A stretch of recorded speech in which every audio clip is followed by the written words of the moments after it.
First contact and underestimation. The vast expanse of space had always held mysteries, but none quite like the one that unfolded before the eyes of the Zarkan Empire. For millennia, they had ruled the known galaxy with an iron fist, their technological prowess and military might unmatched by any species they encountered. But on this day, as their sensors picked up an unknown vessel approaching the outer reaches of their territory, everything was about to change.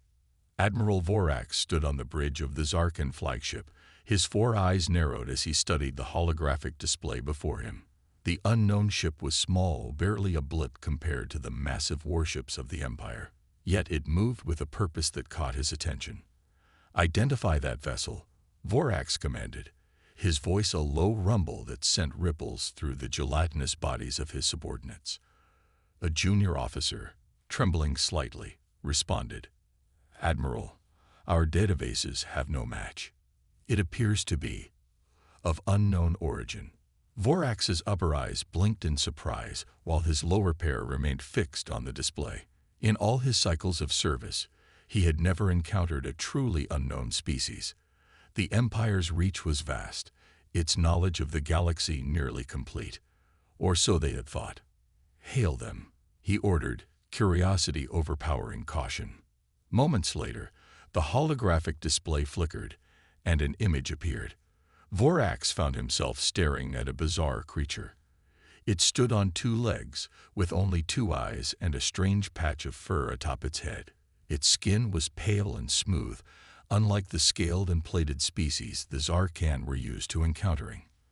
"I am Captain Sarah Chen of the Earth exploration vessel Horizon." The creature spoke, its voice clear and confident. "We come in peace, seeking to establish diplomatic relations with new civilizations." Vorax's upper right eye twitched, a sign of amusement among his species. These humans, as they called themselves, were so small, so fragile-looking. How had they managed interstellar travel? It was almost endearing, like watching a young hatchling take its first steps. "I am Admiral Vorax of the Zarkan Empire," he responded, his translator converting his guttural language into something the humans could understand. "Your presence here is unexpected. Our empire spans thousands of light years. How is it that we have never encountered your kind before?" Captain Chen's expression remained neutral, but there was a glint in her eyes that Vorax couldn't quite decipher. "We are relatively new to interstellar travel, Admiral. Our technology has advanced rapidly in recent years, allowing us to reach far beyond our home system." Vorax's amusement grew. New to interstellar travel. It was a wonder they had made it this far without being obliterated by the harsh realities of space. Perhaps they could be useful in a way. The Empire was always in need of new servant races. "Very well, Captain Chen," Vorax said, his tone condescending. "You may dock with our station. We will discuss your place in the galaxy." As the communication ended, Vorax turned to his second-in-command. "Prepare a welcoming committee and alert the scientists. I believe we found an interesting new species to study." Little did Vorax know that his dismissive attitude towards the humans would be the first of many mistakes the Zarkan Empire would make in the coming days. As the Horizon approached the massive Zarkan space station, the crew marveled at its size and complexity. Captain Chen, however, maintained her composure. She had been briefed extensively on first contact protocols, and she knew that showing too much awe could be interpreted as weakness. "Remember," she addressed her crew, "we represent all of humanity here. Stay alert, be respectful, but don't let them intimidate you. We've come too far to be cowed by the first advanced civilization we meet." The docking procedure went smoothly, a testament to the skill of the human pilots and the advanced nature of their ship. As the airlock cycled, Captain Chen took a deep breath. This was it, humanity's first official contact with an alien civilization. The doors slid open, revealing a delegation of Zarkan officials. Their towering, multi-limbed forms dwarfed the human crew, but Chen refused to be intimidated. She stepped forward, her hand extended in the universal gesture of peace. "On behalf of Earth and all of humanity, I greet you," she said, her voice steady and clear. The lead Zarkan, a scientist named Kelator, regarded her outstretched hand with a mixture of curiosity and disdain. After a moment's hesitation, he extended one of his lower limbs, mimicking the gesture. "Welcome aboard Station Zarka 9, Kelter said, his translated voice sounding almost bored. "We have prepared quarters for you and your crew. You will be expected to submit to a full medical examination and provide detailed information about your species and its capabilities." Chen's smile never wavered, but her eyes hardened slightly. "We would be happy to exchange information, Dr. Keltor. However, we must insist on mutual respect and equal treatment. We are here as explorers and potential allies, not as subjects for study." Kelter's upper eyes blinked rapidly, a sign of surprise and irritation. These humans were more assertive than he had expected. No matter, they would learn their place soon enough. As the human delegation was led through the winding corridors of the station, they couldn't help but marvel at the advanced technology surrounding them. Gravity generators, matter replicators, and energy fields beyond their current understanding were commonplace here. Yet, the humans didn't show the awe and submission the Zarkan expected. Instead, they asked pointed questions, their eyes gleaming with curiosity. And was that a hint of calculation? In a vast chamber filled with holographic displays and humming machinery, Admiral Vorax awaited the humans. As they entered, he towered over them, his massive form a clear display of Zarkan superiority. "Captain Chen," he rumbled, "welcome to the heart of Zarkan power in this sector. I trust you now understand the futility of any misguided notions of equality between our species." Chen met his gaze unflinchingly. "Admiral, we understand that your civilization is advanced and expansive. However, humanity has faced countless challenges in its history. We've learned to adapt, to innovate, and to overcome. We're not here to submit, but to learn and to offer our own unique perspectives and abilities." Vorax's lower eyes narrowed. This human's words were diplomatic, but there was an undercurrent of steel in her voice. It was unsettling. "You speak of challenges," Vorax said, his tone dismissive. "Yet you have not faced the trials of interstellar war, the harsh realities of galactic politics. Your species is young, untested." Chen's lips curved into a slight smile. "Perhaps, Admiral, but youth has its advantages. We're not bound by centuries of tradition or complacency. Humanity has a saying, 'Necessity is the mother of invention.' We've faced extinction-level events on our homeworld and emerged stronger. We've turned our violent past into a drive for exploration and growth."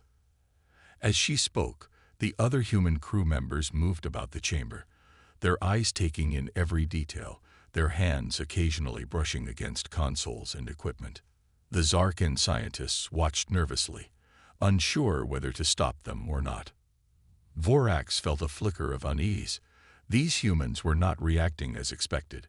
Where was the awe, the submission? Even their physical movements seemed purposeful, almost predatory.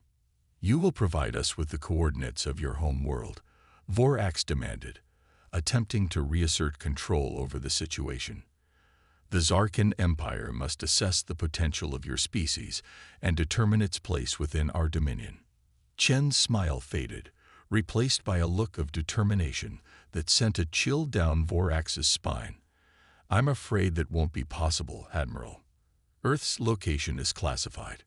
We're here to establish diplomatic relations, not to submit to assimilation." The chamber fell silent.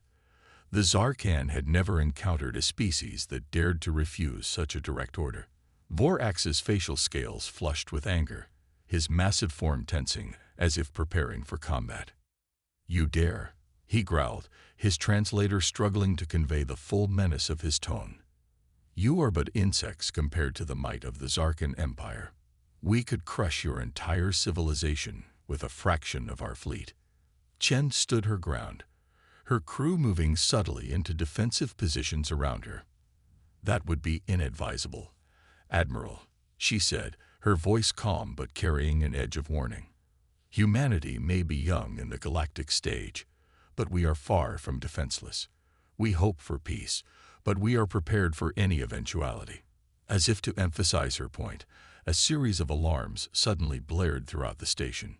Zarkan officers rushed to their stations, their movements panicked. "Admiral," one of them called out, "we're detecting multiple unknown vessels entering the system.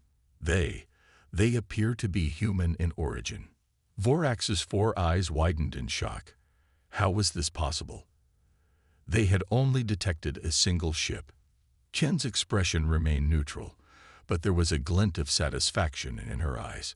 "It appears the rest of our expedition has arrived, Admiral.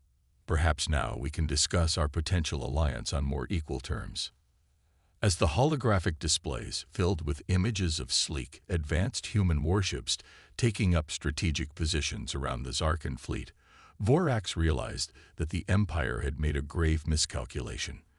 These humans weren't just another species to be conquered or subjugated. They were a force to be reckoned with, and the galaxy would never be the same. The spark of conflict. The arrival of the human fleet had thrown the Zarkan command into chaos. Admiral Vorax stood rigid, his 4 eyes darting between the holographic displays showing the human ships and the calm, almost amused expression on Captain Chen's face. The silence in the command chamber was deafening, broken only by the low hum of machinery and the occasional nervous shuffle of a Zarkan officer. "Explain yourself," Vorax finally growled, his massive form looming over Chen. "How did your fleet bypass our detection systems?" Chen's lips curved into a slight smile. "Admiral, surely you don't expect us to reveal all our technological secrets in our first meeting. Let's just say that humanity has learned to be creative in our approach to space travel." Vorax's scales flushed a deep crimson, a sign of both anger and embarrassment among his species. He had underestimated these humans, and now he found himself in a precarious diplomatic situation.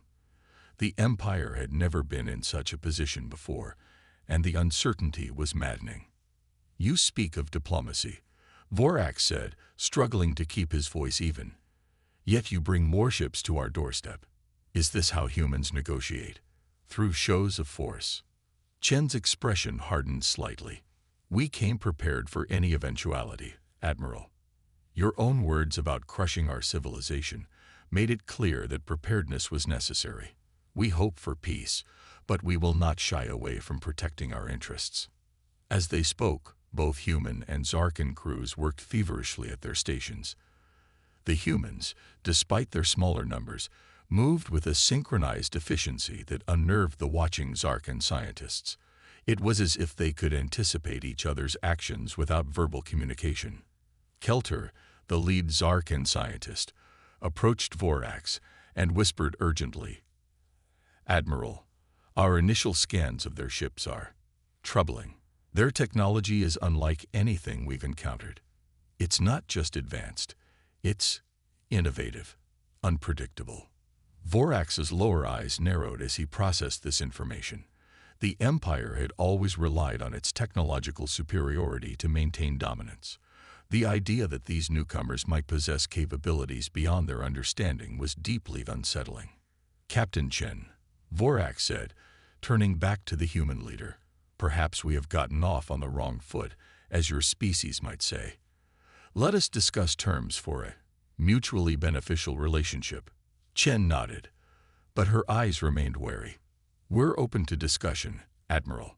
However, we need to address the elephant in the room. Your Empire's policy of subjugation and assimilation is not compatible with our values. We seek allies, not masters." The phrase "elephant in the room" didn't translate well, causing confusion among the Zarkan. But the meaning was clear enough. These humans were not going to submit easily, if at all. As the tense negotiations continued, an alarm suddenly blared through the station. A young Zarkan officer rushed to Vorax, his gelatinous form quivering with anxiety. "Admiral, we're detecting a breach in our central database. Someone is accessing classified files on our military capabilities and star charts." All eyes turned to the humans, but they appeared just as surprised by the announcement. Chen's brow furrowed as she turned to her team. Lieutenant Harris, run a diagnostic on our systems. Make sure this isn't some sort of misunderstanding. Vorax's patience snapped. Misunderstanding. Your kind dare to infiltrate our systems while speaking of peace. This is an act of war. The chamber erupted into chaos. Zarkin security forces moved to surround the human delegation, while Chen's crew took up defensive positions, their hands hovering near concealed weapons. Stand down, Chen shouted, her voice cutting through the tumult. Admiral, I assure you, we are not responsible for this breach. Think logically. Why would we attempt such an obvious act of espionage while standing in your command center?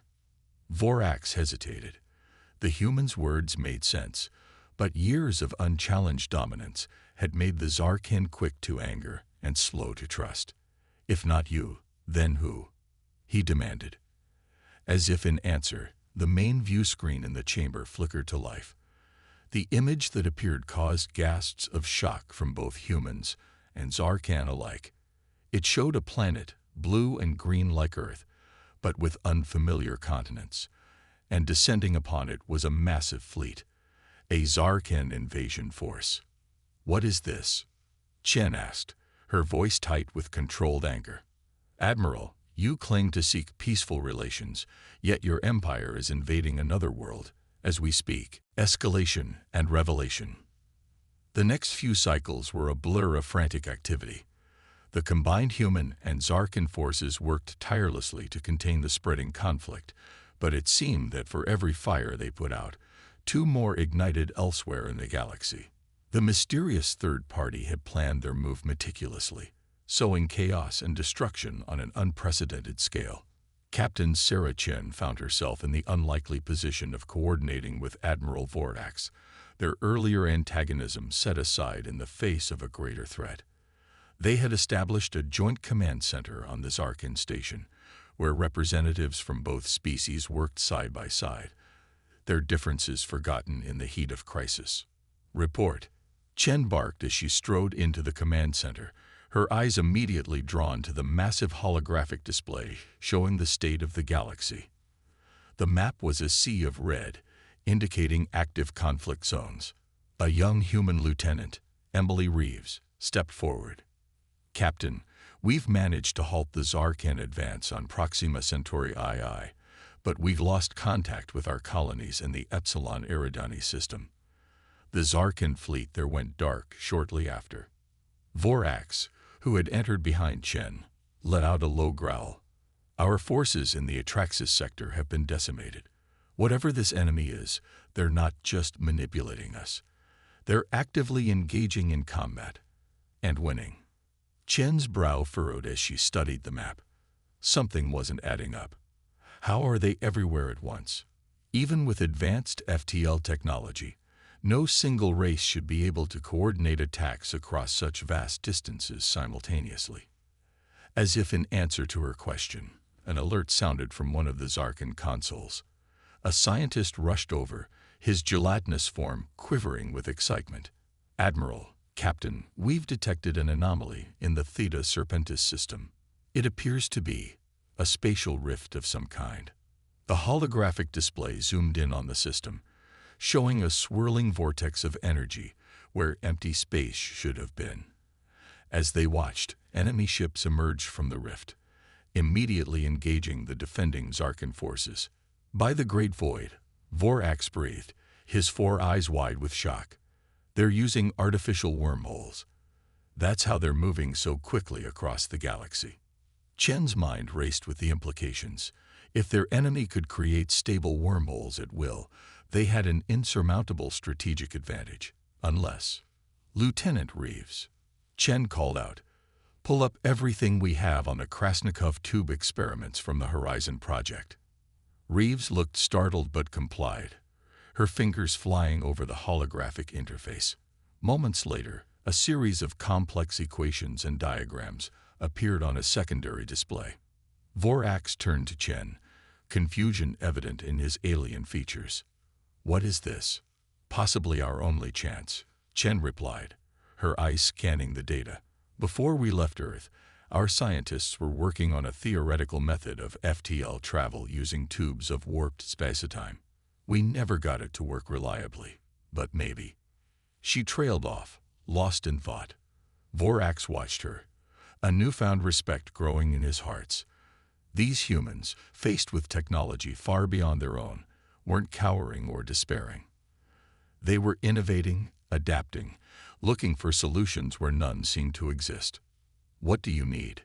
Vorax asked, his tone devoid of its earlier condescension. Chen looked up, a glimmer of hope in her eyes. "Your best physicists and engineers, and access to your most advanced particle accelerators. We're going to attempt something that's never been done before." Over the next few days, as battles raged across the galaxy, the joint human-Zarkin science team worked feverishly. They combined the theoretical work from the Horizon Project with the advanced technology of the Zarkin, pushing the boundaries of what both species thought possible. There were setbacks, explosions that rocked the station, moments of despair when it seemed that the task was impossible. But through it all, the humans pressed on, their determination infecting even the most skeptical Zarkin scientists. Finally, after what seemed like an eternity of sleepless nights and bitter defeats on the battlefield, they were ready for a test. The command center was tense as Chen and Vorax stood before the experimental device, a massive ring of exotic matter and energy fields that hummed with barely contained power. "Are you sure about this?" Vorax asked, a note of concern in his voice. "The calculations suggest a 68% chance of catastrophic failure. We could lose the entire station." Chen's jaw was set, her eyes fixed on the device. "We're out of options and out of time. If this works, we have a chance to turn the tide. If it doesn't," she shrugged, "well, we probably won't be around to worry about it." She turned to the assembled team, human and Zarkan alike. "No matter what happens, I want you all to know that what you've accomplished here is nothing short of miraculous. Two species, strangers just days ago, working together to save the galaxy. Whatever comes next, remember this moment." With a nod to Lieutenant Reeves, Chen gave the order. "Initiate the sequence." The device roared to life, energy crackling along its surface. The very fabric of space seemed to bend and warp around it. For a heart-stopping moment, it looked like it might tear itself apart. And then, with a flash of light that forced everyone to shield their eyes, a stable wormhole shimmered into existence within the ring. Cheers erupted from the assembled team, humans and Zarkin embracing each other in celebration. But Chen's focus was already elsewhere.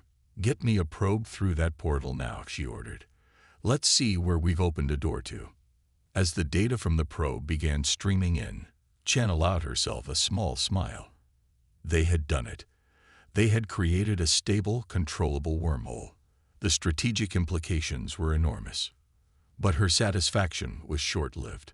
As the probe's visual feed appeared on the main screen, everyone in the command center fell silent.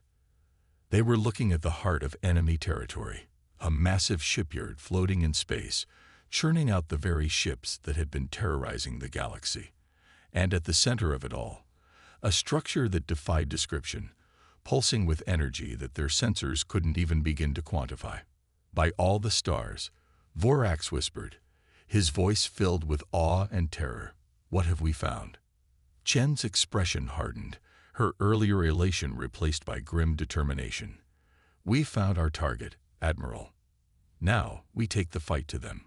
As orders were relayed and fleets mobilized, Chen couldn't help but feel a mix of pride and trepidation. Humanity had come to the galactic stage as explorers, seeking knowledge and allies.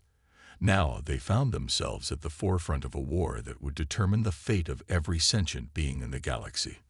The real battle was about to begin, and the humans were ready to show the universe what they were truly capable of when pushed to their limits. The turning point. The joint human-Zarkin fleet hung in the inky blackness of space, a testament to the unlikely alliance forged in the crucible of war. At its heart, the newly christened HSS Unity, a hybrid vessel that combined the best of human and Zarkin technology, stood ready to lead the charge into enemy territory. On the bridge of the Unity, Captain Sarah Chen stood shoulder to shoulder with Admiral Vorax, both leaders watching the swirling vortex of the artificial wormhole with a mix of anticipation and dread.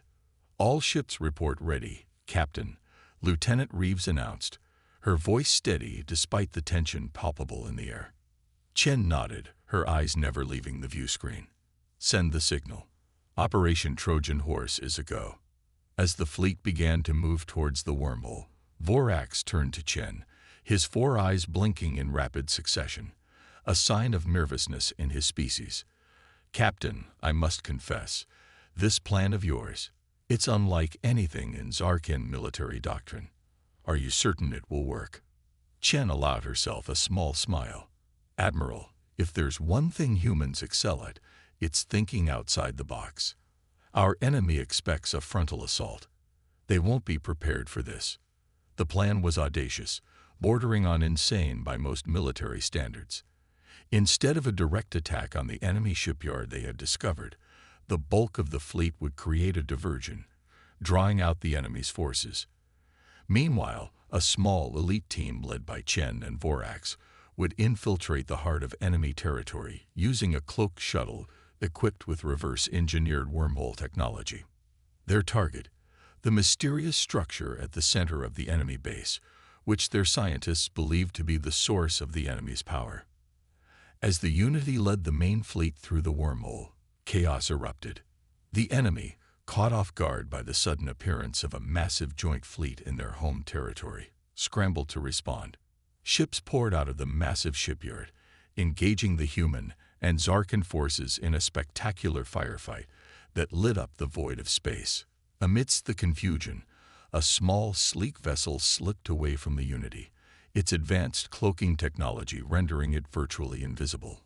On board, Chen, Vorax, and a hand-picked team of specialists prepared for what could very well be a suicide mission. Approaching the target structure, the shuttle's pilot, a young human named Alex Torres, reported, "No signs of detection so far." Chen nodded, her face set in grim determination. "Take us in, nice and easy. We'll only get one shot at this." As they drew closer to the massive structure, its true nature became apparent. It wasn't a building or a ship in any conventional sense. It was a living machine, a fusion of organic and technological components that pulsed with an otherworldly energy. By the great void, Vorax breathed, his usual composure slipping in the face of such an alien sight. "What manner of abomination is this?" Chen's lips tightened into a thin line. "Whatever it is, it's the key to ending this war. Prep for insertion. We go in hot." The next few minutes were a blur of action. The shuttle, its cloak finally failing under the intense energy emissions from the structure, crash-landed on what appeared to be a docking platform. Chen, Vorax, and their team burst out, immediately engaging the strange, biomechanical guards that swarmed to repel them. The fighting was intense, a chaotic mix of human and Zarkan tactics against an enemy that seemed to adapt to their strategies in real time.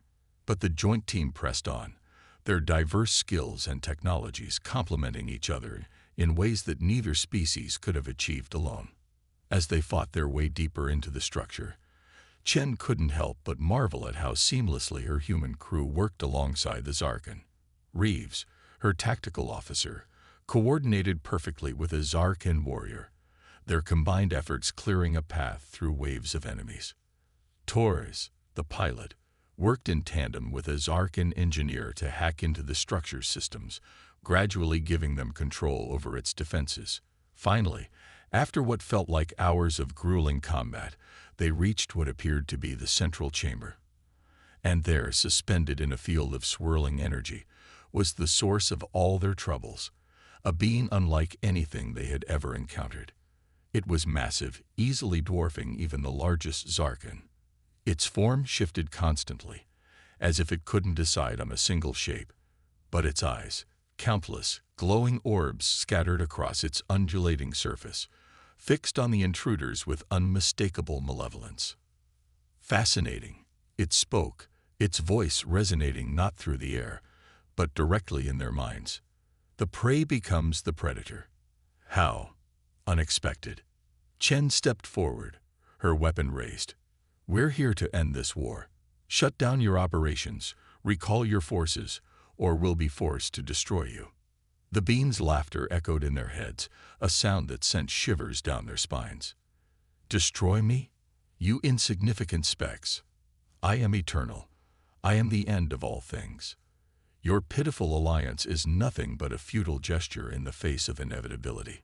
As it spoke, tendrils of energy lashed out, striking at the team. Chen and Vorax dove for cover, narrowly avoiding being vaporized. Any ideas? Vorax growled, firing his weapon at the being to little effect. Chen's mind raced. Direct attacks were useless. They needed to think differently. Her eyes darted around the chamber, taking in the complex machinery, the pulsing energy conduits. And then it hit her. Torres, she shouted into her comm. The wormhole device. Can you reverse its polarity? There was a moment of silence. Then Torres' voice came back, strained but excited. It's crazy, but it might work. Give me 2 minutes. Chen turned to Vorax. We need to keep that thing occupied. Think you can manage a Zarkan war dance? Vorax's eyes widened in surprise, then narrowed in determination.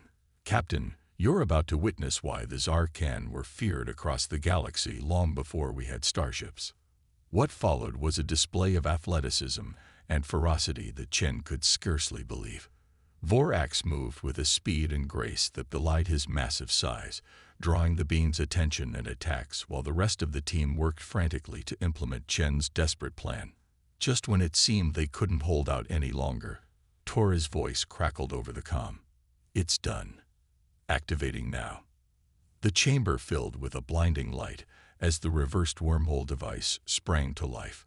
The being let out a psychic scream of rage and fear as it felt itself being torn apart, drawn into the swirling vortex of its own making.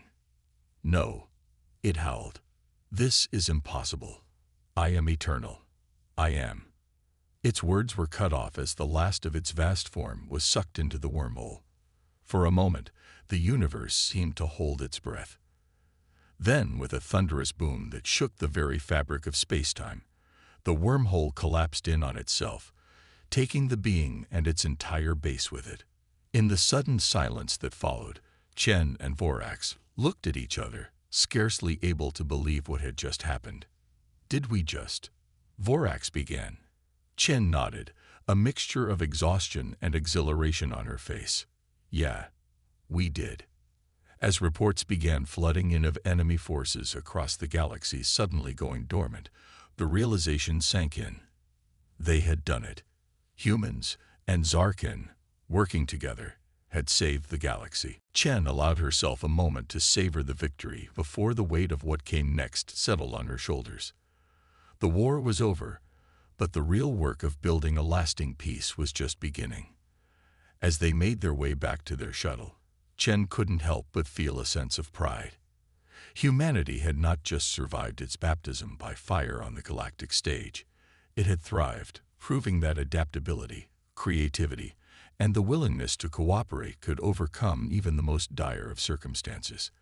The galaxy would never be the same, and humanity was ready to help shape its future. Resolution and reflection.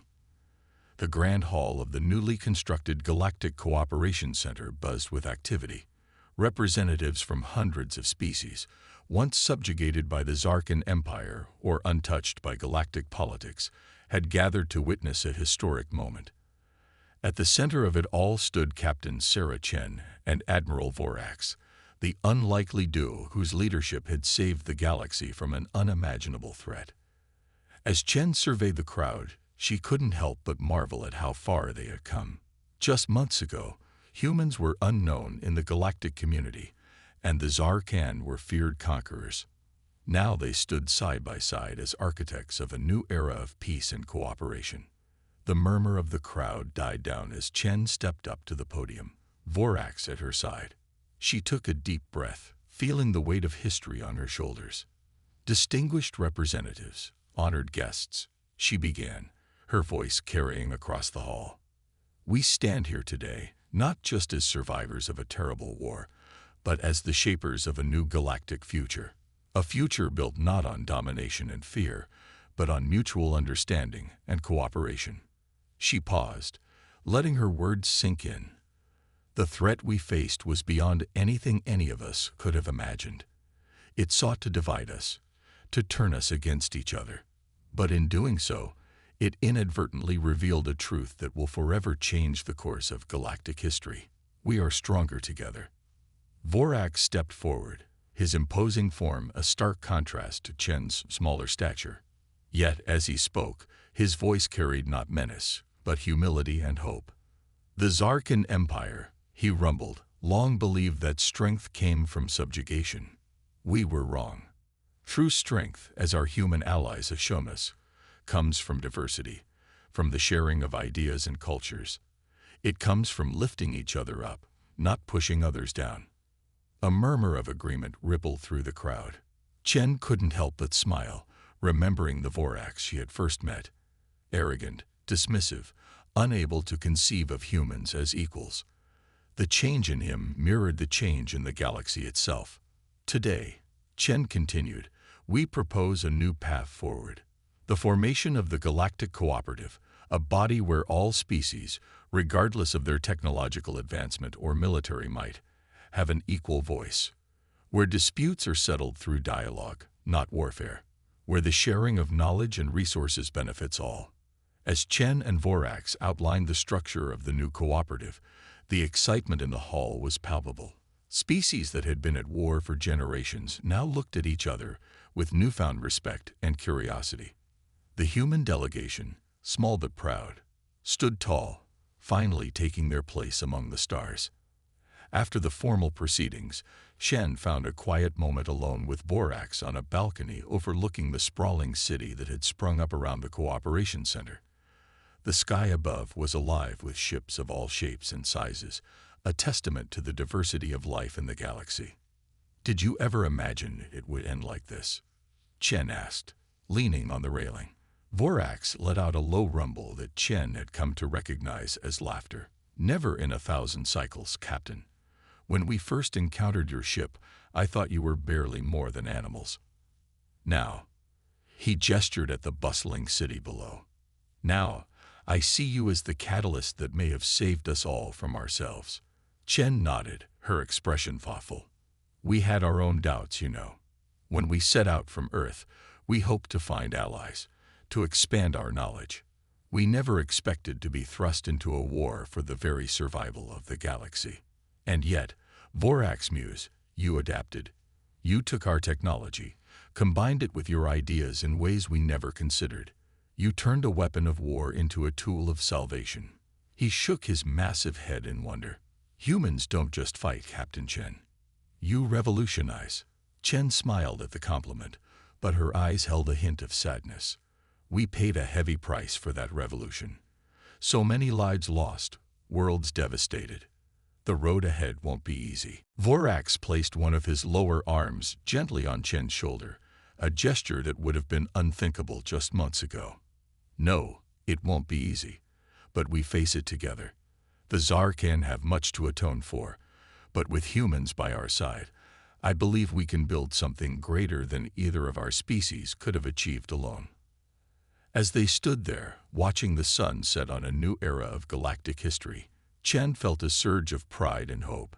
Humanity had not just survived its baptism by fire on the galactic stage. It had emerged as a beacon of innovation, adaptability, and unity. The galaxy had thrown its worst at them, and humans had responded not just with fierce determination, but with an indomitable spirit that transformed enemies into allies and reshaped the very foundations of interstellar civilization. "You know," Chen said, a mischievous glint in her eye, "back on Earth, we have a saying, 'May you live in interesting times.' It's supposed to be a curse, but I'm starting to think it might be a blessing in disguise." Vorax's 4 eyes blinked in rapid succession, a gesture Chen now recognized as amusement. "Well, Captain, if these aren't interesting times, I don't know what are." "To the future," Chen nodded, raising an imaginary glass. To the future, may it be as bright as the stars we'll explore together. As night fell on the new capital of galactic cooperation, ships from 1,000 worlds twinkled in the sky above.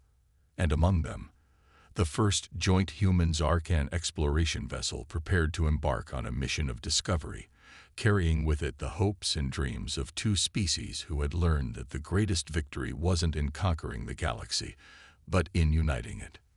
The age of isolation was over. The age of cooperation had begun.